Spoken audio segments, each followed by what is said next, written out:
김병년 목사님이 쓴 아빠 우린 왜 이렇게 행복하지라는 그 책을 보면 아주 참 이 감동적인 그 내용이 소개가 되어져 있는데, 이분은 쓰러진 아내를 이 8년 동안 돌보면서 목회를 하는 귀한 그 목사님이신데, 이 책의 내용 중에 아내가 나를 키운다라는 그 내용이 있습니다.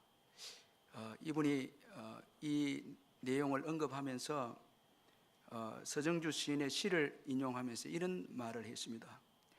서정주 시인은 자화상이라는 시에서 나를 키운 건 파라리 바람이라고 했지만은 나를 키우는 건 병든 아내의 고통이다, 이렇게 말을 했습니다.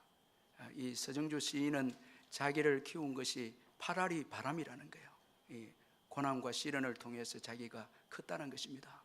그런데 이 김병년 목사님은 자기를 키우는 건 병든 아내의 고통이다, 이렇게 고백을 했는데, 병든 아내의 고통이 자기를 키웠다라는 것입니다. 그가 병든 아내와 함께 살고 또 아내를 돌보고, 그리고 아내를 그리워하는 시간 속에서 하나님을 만납니다. 자, 그 아내를 뒷바라지하면서 하나님을 만나고 그 은혜와 간정을 설교 시간에 설교하고, 또 이제 그 친구들 또 지인들과 함께 글을 나눕니다. 그러면서 이분이 아주 유명하게 되어졌습니다. 이 개척교회 목사님인데, 아내를 간호하면서 하나님을 만난 결과 그것을 설교하고 간증함으로 인해서 많은 사람들에게 감동을 주는 아주 유명한 분이 되어졌습니다. 한번 여러분 우리가 깊이 한번 생각해 볼 필요가 있는데, 고통이 있습니다. 자, 그리고 그 고통은 나를 낮아지게 합니다. 자, 우리 교회도 장애우를 가진 부모님들 보면 참 마음이 아주 낮아져 있습니다. 가난합니다. 자, 고통이 있었기에 가난함이 있고, 그 가난함은 하나님을 찾게 했고, 또 하나님을 찾았으므로 또 은혜를 받았습니다. 그래서 돌아보니까 그 고통과 그 낮아짐이 축복이었다라는 것입니다. 자, 이건 여러분, 저와 여러분들이 다 조금씩 경험한 바 그 은혜입니다. 자, 낮아짐, 고통과 고난과 낮아짐, 이건 여러분 깊이 생각해 보면 이건 은혜입니다. 이건 축복입니다. 아주 이거 여러분 우리가 좀 생각해 볼 필요가 있습니다. 오늘 본문은 이 로마 황제 가이사 아구스도가 로마 제국 전역의 인구조사를 명령하는 내용으로 시작을 합니다. 이 가이사 아구스도의 본명은 이 가이우스 이 옥타비아누스입니다. 아주 여러분 로마에서 최고로 그 유명한 황제가 바로 옥타비아누스입니다. 그는 이 악티움 해전, 그 유명한 이 악티움 해전, 이 안토니우스와 전쟁을 해서 승리합니다. 이 안토니우스는 여러분 클레오파트라와 사랑에 빠져서, 사실은 이 옥타비아누스의 누이가 이 안토니우스의 부인입니다. 그런데 부인을 버리고 이 클레오파트라에게 빠져서 허우적거릴 때 전쟁에서 이 옥타비아누스가 승리합니다. 그리고 BC 27년에 로마 원로원에서 이 옥타비아누스에게 아구스도라는 칭호를 수여합니다. 이 아구스도라는 칭호는 장엄하고 숭고하며 최고로 숭배받는 이라라는 아주 이 최고의 그 존칭입니다. 최고의 영예입니다. 최고의 황제입니다. 그는 점령지의 지방 자치를 실시하고 그곳의 풍습과 종교적 신념, 이 법률 등을 로마법과 충돌되지 않는 범위에서 다 허용해 주니까 아주 관용의 정치를 해서 많은 국가들을 이 식민지로 만들었고, 그리고 이 식민지 국가의 종교도 어느 정도 허용해 주는 아주 관용의 그 왕이었습니다. 이 아구스도는 식민지에 대해 로마의 평화 구형과 우리가 잘 아는 이 팍스 로마라는 말이 여기서 나왔는데, 또 그리고 세금 징수를 위해서 정기적으로 인구 조사를 했습니다. 이 로마의 번영을 위해서, 그리고 세금을 거두기 위해서 인구 조사를 정기적으로 주석가들에 의하면 한 14년 만에 한 번씩 이렇게 인구 조사를 했다고 합니다. 그런데 오늘 본문을 보면 아구스도의 인구 조사의 명령에 요셉도 약혼한 이 마리아와 함께 그의 고향 베들레헴이라는 이 다윗의 고향으로 가게 됩니다. 마리아는 이미 성령의 역사로 잉태가 되어졌습니다. 자, 여기 약혼한 마리아입니다. 그런데 성령께서 역사하셔서 잉태가 되었습니다. 그리고 이제 베들레헴에 있을 그때에 해산할 날이 차게 되었다. 그렇게 오늘 본문에서 말씀하고 있습니다. 여러분, 하나님은 세상의 군왕들을 사용해서 그의 뜻을 이루십니다. 아구수도는 자기의 왕국의 번영과 평화를 위해서 인구조사를 했습니다. 그러나 하나님은 아구수도를 통해 예수님이 베들레헴에서 탄생하도록 하셨습니다. 예수님의 베들레헴의 탄생은 이미 오래전에 선지자를 통해서 예언이 되었습니다. 구약 성경 미가서 5장 2절에 보면 베들레헴 에브라다야, 너는 유다 족속 중에 작을지라도 이스라엘을 다스릴 자가 내게서 내게로 나올 것이라. 그의 근본은 상고에 영원에 있느니라. 우리 예수님이 베들레헴에서 탄생하시는데 그분은 하나님이시다는 것입니다. 그분은 메시아이십니다. 우리 인생들을 유일하게 구원하시는 하나님이십니다. 여러분, 예수님만이 유일한 구원자이십니다. 예수님 외에는 구원이 없습니다. 자, 그분은 하나님이십니다. 하나님이시면서 완전한 인간으로 이 땅에 오신 분이십니다. 자, 여러분, 하나님은 말씀하신 것을 반드시 이루십니다. 하나님은 그의 약속을 이루시기 위해 모든 역사를 주관하시며 모든 군왕들도 주관하시는 분이 이 하나님이십니다. 자, 여러분, 지배를 받으나 지배하시는 분이 하나님이십니다. 오늘 이 마리아의 뱃속에 있는 예수님은 하나님이십니다. 그분은 아구수도에 의해서 지배를 받고 베들레헴에 지금 가고 있습니다. 지배받는 예수님입니다. 그러나 여러분, 지배하시는 예수님입니다. 결국은 이 아구수도를 여러분 그의 언약을 이루시기 위해서 사용하시는 예수 그리스도, 그분이십니다. 이 하나님의 모략입니다. 자, 다스림을 받는 것 같으나 다스리는 자가 하나님이십니다. 여러분, 이 요셉과 마리아 뱃속에 있는 예수님, 이 아구수도의 명을 따라가지만 실질적으로 여러분 아구수도가 예수님께 다스림을 받고 있고 그리고 하나님께 다스림을 받고 있습니다. 자, 오늘 우리 성도들이 국가의 권력의 다스림을 받고 있지만 그러나 국가의 권력이 교회의 다스림을 받고 있습니다. 이건 영적으로 보면 그렇습니다. 자, 여러분, 모든 군왕들이 자기의 역사를 이루어가는 것 같아도 결국은 하나님의 뜻을 이루어가는 것입니다. 그래서 다스리는 것 같아도 여러분 세상의 군왕들은 다스림을 받습니다. 오늘 우리 성도들은 여러분 다스림을 받는 것 같아도 다스리는 자들이 오늘 우리 성도들입니다. 왕같은 제사장님들입니다. 그러므로 여러분 뭐 정권에 대해서 이런 일 저런 일 하기보다 기도하고 우리가 주님께 맡길 때 다 우리가 다스립니다. 여러분, 주도권과 다스림이 성도에게 있습니다. 하나님께 있습니다. 이걸 우리가 잊지 말아야 됩니다. 모든 역사가 주의 손에 있습니다. 우연이 없습니다. 여러분, 이 인구조사가 우연이 없습니다. 이건 베들레헴으로 가게 하고 거기에서 이제 예수님이 예언의 말씀이 성취가 됩니다. 우연이 없습니다. 우리 모든 삶에 우연은 없습니다. 이걸 우리가 꼭 믿어야 합니다. 여러분, 이 보빙사절단이라는 말을 여러분 한번 들어보셨습니까? 이 보빙사절단은 우리나라 최초로 미국과 유럽 국가에 파견된 외교 사절단이 좀 이름이 특이한데 이 보빙사절단입니다.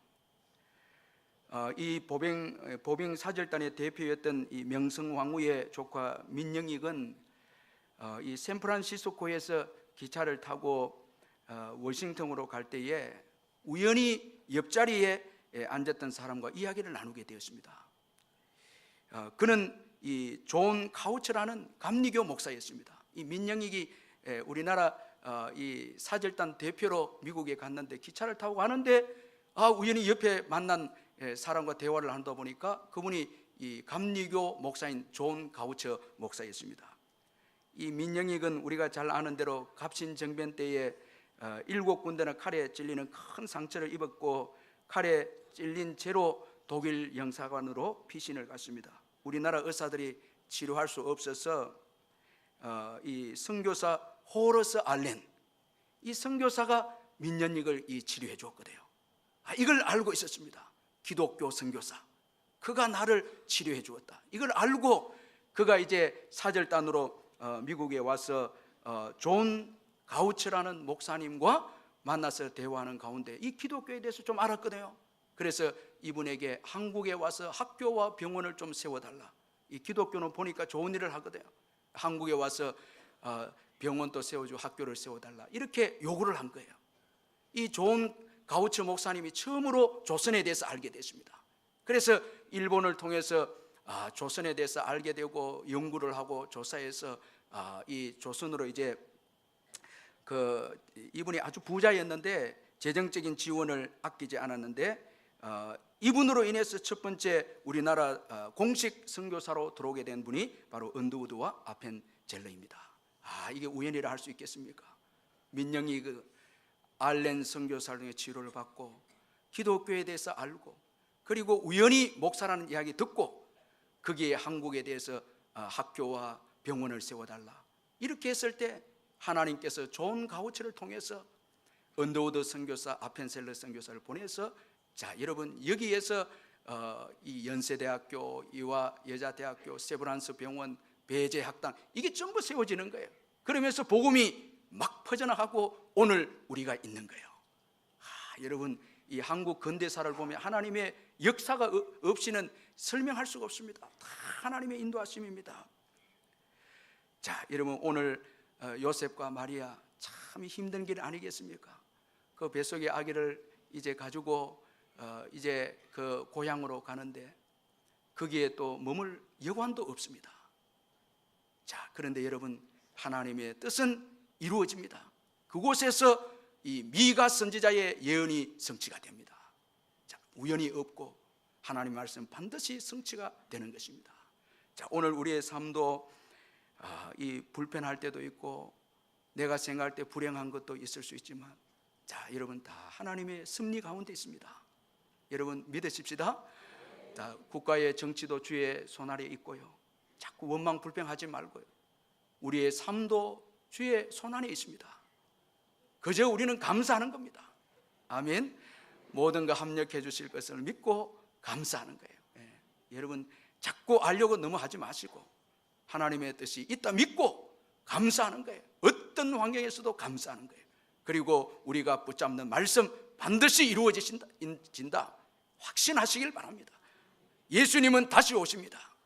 자 여러분 이건 우리가 오늘 성탄 예배를 드리면서 더 중요한 것은 다시 오실 예수님을 약속이 붙잡는 거예요. 확실합니다. 아멘. 이건 확실합니다.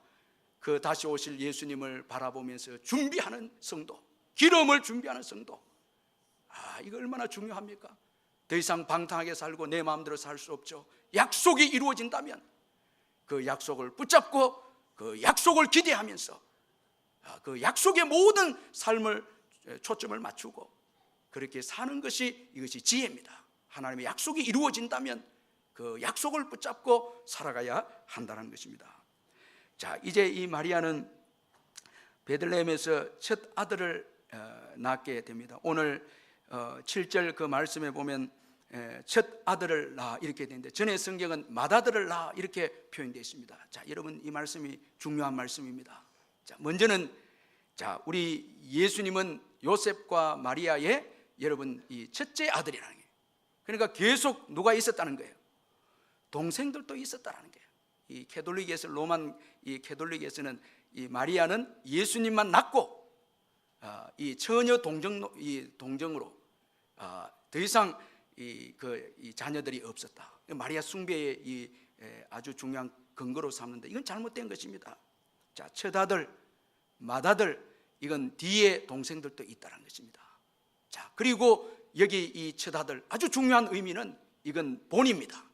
아주 이 중요한 의미가 있습니다.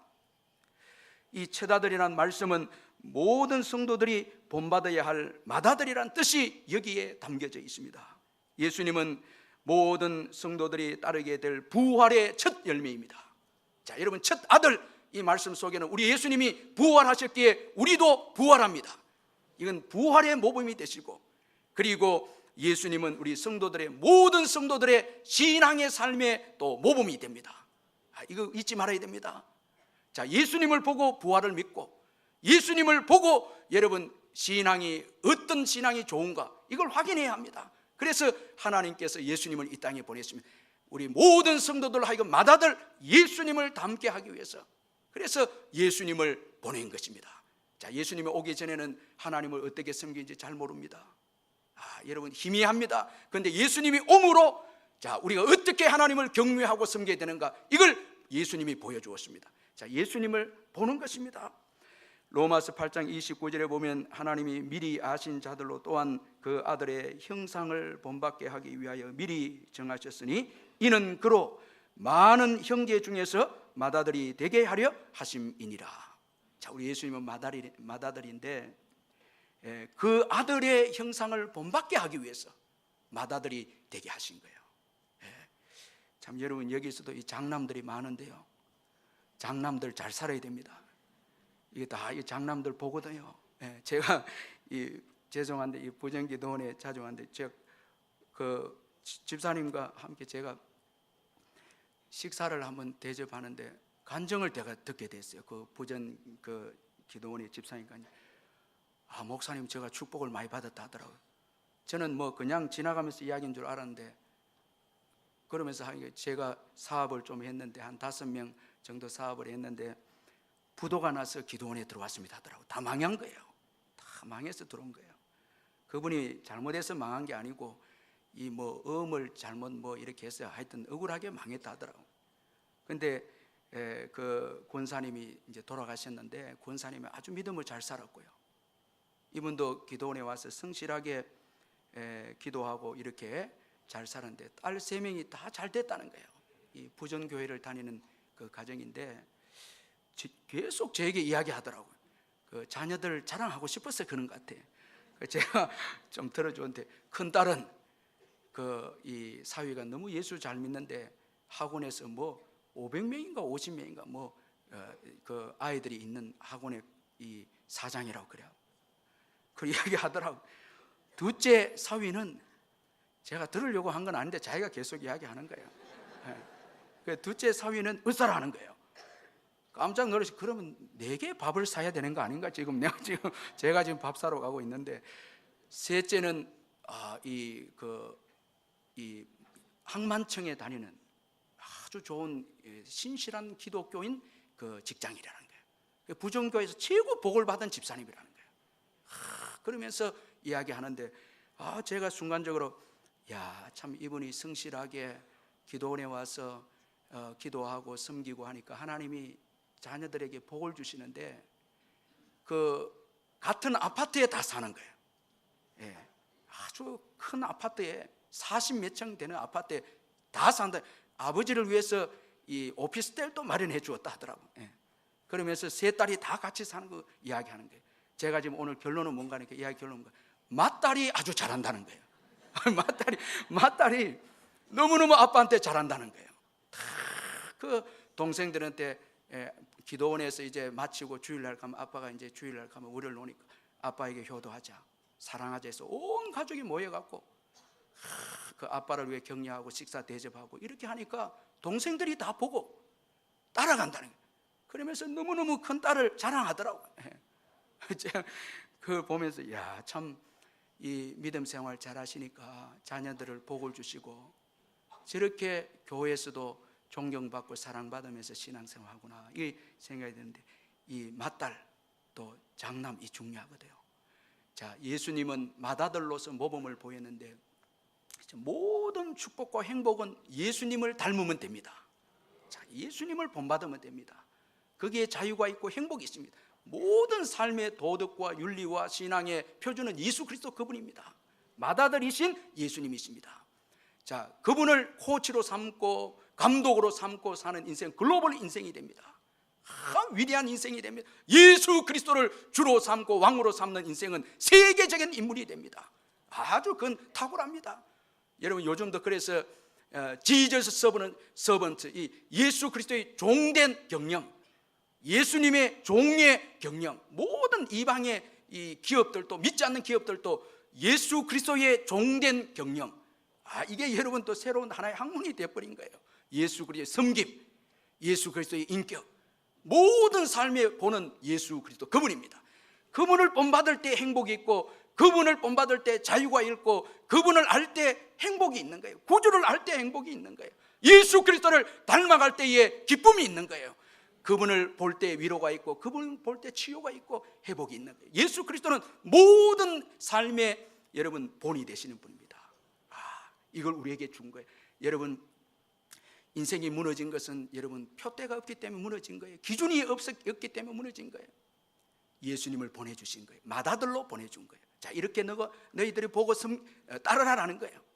그렇게 잘 따를 때 가정도 복을 받고, 이 교회도 복을 받고, 민족도 복을 받는 거예요. 예수 잘 섬기면 복을 받는 거예요. 자, 여러분, 오늘 자꾸 다른 거 본받으려고 하고, 세상 본받으려고 하고, 사람들 본받으려고 하고, 여러분 욕심 쫓아가고, 이 다 망하는 겁니다. 아름다운 예수 그리스도, 여러분, 그 우리의 선조들은 구주만 생각할 때 내 마음이 기쁘거든, 내 마음이 얼마나 좋거든, 예수 그리스도만 바라보면 너무너무 행복하다는 거예요.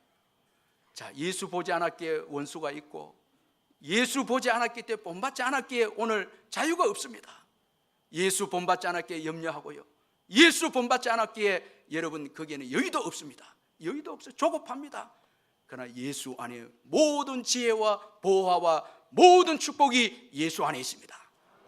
여러분, 그 예수를 주셨으니 최고의 복이죠. 그분을 코치로 삼고, 그분을 감독으로 삼고, 이번에 우리나라의 이 테니스 선수 이 정현 선수가 세계 1위, 여러분 잘 아는 이 나달 선수하고 붙어서 아주 여러분 선전하다 패는 했습니다. 근데 제가 조금 아까운 게, 그분은 세계 1위거든요.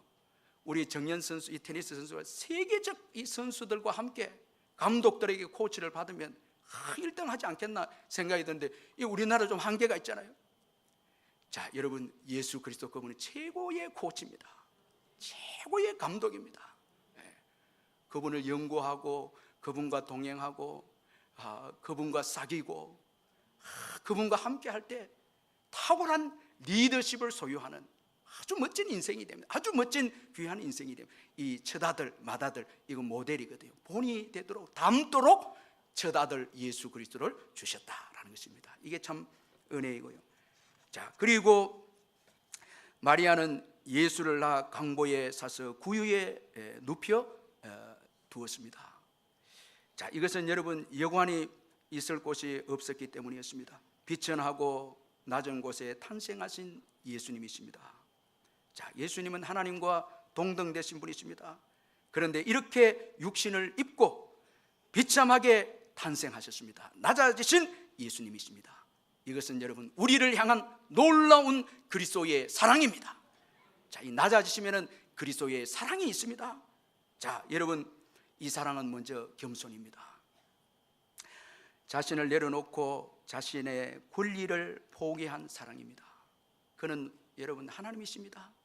그런데 포기하고 이 땅에 오셨습니다. 사랑은 교만하지 않고, 사랑은 겸손입니다. 사랑은 나를 버려야 됩니다. 권리 포기를 해야 됩니다. 예수님은 우리를 사랑하사 사람의 모양으로 나타나사 자기를 낮추시고 죽기까지 복종하셨으니 곧 십자가에 죽으심이라. 자, 여러분 왜 사랑하지 못합니까? 가만히 생각하면 겸손하지 못하기 때문에 그렇습니다. 자, 그리고 이 낮아지심, 여러분 이 사랑에는 상대방을 이해하는 사랑입니다. 예수님이 낮고 천한 자리에 태어나신 것은 우리를 동정하기 위해서였습니다. 히브리서 4장 15절에 보면 우리에게 있는 대제사장은 우리의 연약함을 동정하지 못하실 이가 아니요. 모든 일에 우리와 똑같이 시험을 받으신 이로되 죄는 없으시니라. 동정하셨다. 이건 함께 슬퍼하다는 거예요. 다 이해하신다. 낮은 곳에 오셨기에 이해하십니다. 가난도 이해하시고 버림당한 것도 이해하시고. 자, 여러분, 예수님은 우리의 모든 연약한 것을 이해하십니다. 낮아지셨기 때문에, 겪었기 때문에 다 버림도 당해봤고 가난도 질고도 겪었습니다. 그래서 고통당하는 자들에게 진정한 위로가 되시는 예수님입니다. 여러분, 예수님을 바라보시길 바랍니다. 그리고 또한 이 사랑은 이 상대방의 유익을 구하는 사랑입니다. 고린도후서 8장 9절에 보면 우리 주 예수 그리스도의 은혜를 너희가 알거니와 부요하신 이로써 너희를 위하여 가난하게 되심은 그의 가난함으로 말미암아 너희를 부요하게 하려 하심이라. 이사야 53장 5절에 보면 그가 찔림은 우리의 허물 때문이요 그가 상함은 우리의 죄악 때문이라. 그가 징계를 받음으로 우리는 평안을 누리고 그가 채찍에 맞음으로 우리는 나음을 받았도다. 자, 오늘의 우리의 부요함, 우리의 평화, 우리의 건강, 예수 그리스도의 그분이 주신 것입니다. 우리의 평화, 우리의 구원, 그가 채찍에 맞았기에 여러분 우리에게 유익을 주고자 하는 사랑 때문에 오늘 우리의 부요함이 있고 평화가 있고 건강이 있습니다. 자, 우리의 물질도 마찬가지입니다. 여러분, 오늘 우리가 주님 앞에 드렸는데 이 귀한 것 드려야 되죠. 아까워하면 안 되고요. 내가 오늘 누리는 평안, 부요함, 건강, 나음, 치유 다 예수님 때문에 우리가 받아 누리고 있는 것입니다. 아멘. 여러분, 감사하죠? 얼마나 고맙고 감사합니까? 다 성읍에서 하나 족속에서 하나 예수 믿고 제 산골에서 예수 믿게 되었고 복을 얼마나 많이 받았습니까? 여러분, 예수 안 믿었으면 어때? 제가 시골에서 구세군 다녔는데 참 구세군 우리 집사님들이 참 예쁜 게요, 시골에 있는 분들은 다 여러분 얼마나 일만 하니까 새카맣잖아요. 다 얼굴에 이 태양에 타고 이렇게 하는데 우리 집사님들 어머니들 보니 교회 나가는 어머니들 보니까 그래도 예쁜 게 뭔가 하니까 주일날 이런 분바르더라고. 그래갖고 교회 오는 거예요. 주일날 쉬잖아요, 예수 때문에. 그래서 예쁘고 건강하고 축복받는 거예요. 저도 너무너무 복을 많이 받았고 예수 믿고 예수 때문에 얼마나 많은 유익을 얻었습니까? 사랑은 나의 유익을 구치 아니하고 우리의 유익을 구하고 그분이 낮아짐으로 우리를 부요케 하시고,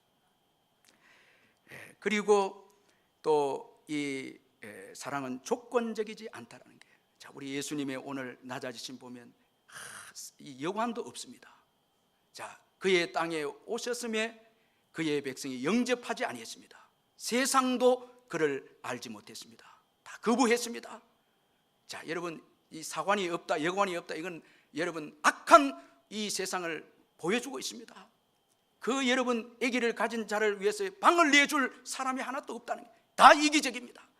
자, 이런 상황을 보지 아니하고 예수님은 사랑으로 단지 우리의 의와 선도 보지 아니하고 우리 악함도 보지 아니하고 조건 없는 사랑으로 이 땅에 오셔서 여러분 우리를 사랑해 주셨습니다.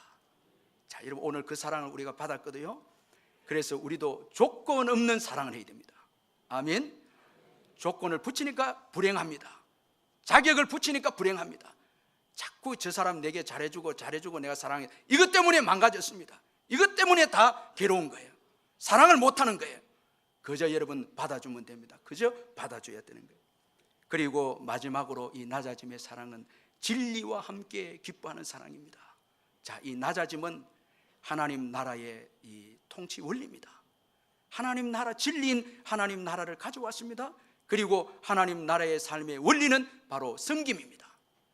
섬김이 하나님 나라의 이 원리임을 보여주고 있습니다.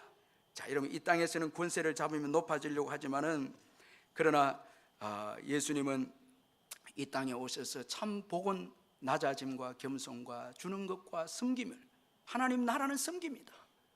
자, 여러분, 하나님 나라를 가지고 왔습니다. 진리를 가지고 왔습니다. 진리는 섬기는 자가 큰 것입니다. 예수님은 섬김으로 진이 크신 분입니다. 섬기는 자가 큽니다. 여러분, 교회에서도 어려운 자들을 섬기고 가장 낮은 곳에서 섬기고, 이게 하나님 나라입니다. 이게 진리입니다. 자, 여러분, 대접을 받기보다 대접하는 것이고 어려운 자들을 돌아보고 섬기는 것입니다. 이 섬김이 풍성하게 만들고 섬김이 점점 왕성하게 만들고 부요하게 한다는 것입니다. 자, 하나님 나라의 원리가 섬길 때 점점 왕성해진다는 게, 이걸 예수님께서 이제 낮아지심으로 섬김으로 오심으로 오늘 우리들에게 교훈해 주고 있습니다. 자, 희생하고 섬기는 거, 여기에 복이 있습니다. 제가 우리 시각장애 강용우 박사의 이 글을 조금 읽고 제가 이제 마무리하는데, 여러분 한번 들어보시길 바랍니다. 내 눈에는 희망만 보였다는 그 책이 있는데요, 췌장암을 걸려서 죽음을 앞두고 이 마지막으로 쓴 책인데 아주 감동을 주는데, 아내에게 마지막으로 이 글을 이제 쓴 글입니다. 이 서건옥 여사에게 글을 쓴 내용인데, 나를 향한 그리고 하나님을 향한 당신의 믿음을 나는 잊을 수가 없습니다. 고맙습니다. 고맙습니다. 고맙습니다. 수백 번 수천 번을 마음속으로 하던 말을 이제야 글로 남깁니다. 시각장애인의 아내로 살아온 그 세월이 어찌 편했겠습니까? 힘들었을 것입니다. 아이들 키우고 일을 하고 가사를 돌보고 바깥 일에 바쁜 나를 위해 시간을 쪼개서 쓰던 당신, 매일매일 예쁜 구두 대신 운동화를 신고 뛰어다니던 당신의 모습이 떠오를 때마다 가슴 한쪽이 먹먹해집니다. 편안하게 앉아 식사하던 날보다 운전하며 끼니를 때우던 때가 더 많았던 당신은 나를 위해, 우리 가정을 위해 너무나 많은 것을 주었습니다. 항상 주기만 한 당신에게 좀 더 잘해주지 못해서, 좀 더 배려하지 못해서 너무 많이 고생시킨 것 같아서 미안하기만 합니다. 지난 50년간 늘 나를 위로해 주던 당신에게 난 오늘도 이렇게 위로를 받고 있습니다. 오래 함께 해주지 못해서 미안합니다. 내가 떠난 후 당신의 외로움과 슬픔을 함께 하지 못해서 미안합니다. 당신이 있었기에 모든 것이 가능했습니다. 나를 늘 자신을 이끄는 등대라고 불러주던 당신, 그런 당신은 나의 어둠을 밝혀주는 촛대였습니다.